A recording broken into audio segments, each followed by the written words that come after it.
Hello Green Thumbs, welcome back to the Brown Homestead. My name is Sonia, I'm a volunteer here. And if you've been following along with our series, and you may recall last spring when we started doing our seedling journey, we used some compost tea to fertilize those seedlings.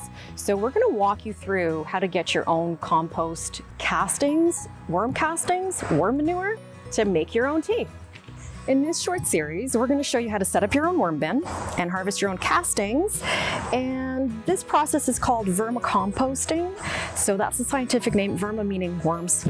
This is a great project to do with kids. And if you're an educator, this is an excellent project to start in the fall. So if you start in the fall, you'll have castings by spring when it's time to actually feed your seedlings again. So these are the materials you're going to need. You're going to need a medium-sized tote. You're going to need a drill to make some holes. You're going to need something to prop up your bin, wood offcuts, a couple of bricks, that'll do. You're going to need something to catch the leachate, the drips that come out the bottom. It doesn't have to be fancy.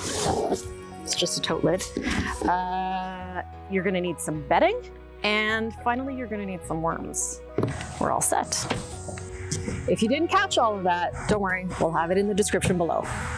Okay, so we're going to drill some holes around the top of the bin. We're going to drill some holes on the bottom. Drill your holes in relation to the size of your catchment area. So if it helps, take your basin, whatever you're using, and trace it on the bottom of your bin and then just drill your hole so you know exactly where that liquid's going to land. And now we're ready for bedding. So you can use cardboard. So I've got an egg carton here and it's kind of damp. You can see it's sort of the consistency of a wrung out sponge. Got some more cardboard here. You're gonna shred that up. You're gonna wanna do the same thing. Leaf litter from your garden is great. If you've got some soil, I've just got some loose clumps I've just pulled out of the garden. Also got some goodies from the compost. Just a little bit of coffee grounds, that'll do you.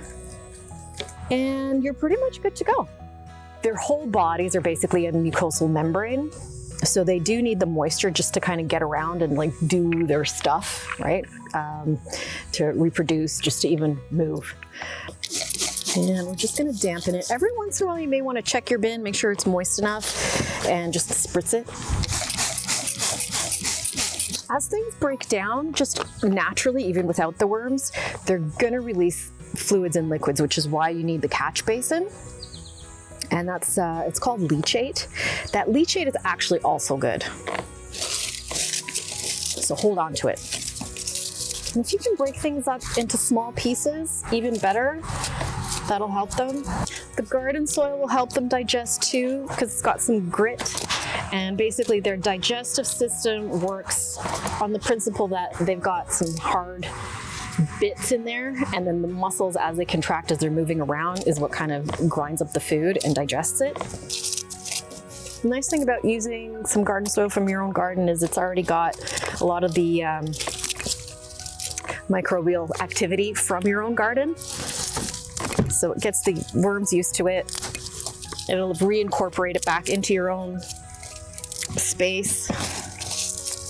And also it's just a way of using your own inputs, so you don't have to go out and buy them. So I don't know if you can see that, but we've got about 6 inches in there, the bedding. 6 to 8 inches is good. And now we're ready for worms. So specifically, you're gonna wanna use red wigglers and not night crawlers. I'll show you the difference.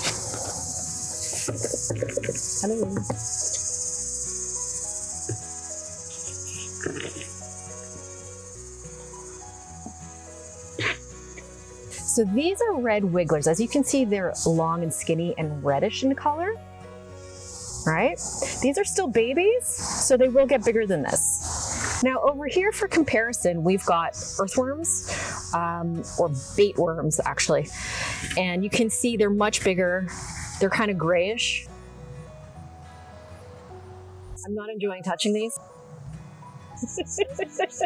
You can see these, right? They look like noodles. You may find some suppliers that might actually try to give you some earthworms instead of red wigglers, but very specifically, you want the red wigglers. This is why this is a great project for kids, because it's gross. They're moving in my hand, and they're gonna go in.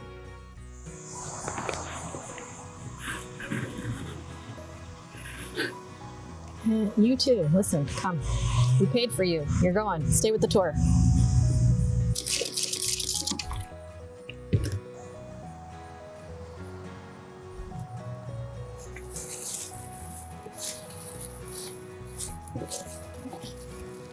Threadworms are voracious eaters and particularly suited to breaking down organic material really quickly.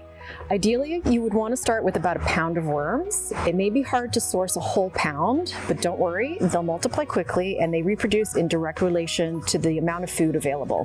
Feed them a smaller amount at first, give them some time to catch up, and you should be golden. Okay. So they're in. They are settling in. We're gonna let them acclimate for about a week or two before we actually feed them. We've covered them with a little bit of the leaf litter. They're gonna go to where it's dark. So they're always gonna wanna go to the bottom of the bin.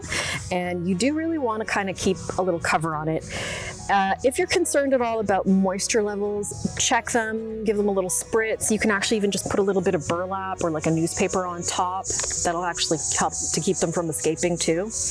The holes on the bottom, you may find a few escapees, just a warning. So tune in next time. We're gonna talk about feeding them and what you wanna feed them and how often you should feed them. So look forward to that. We'll see you again in the next video, and thanks for joining us at the Brown Homestead.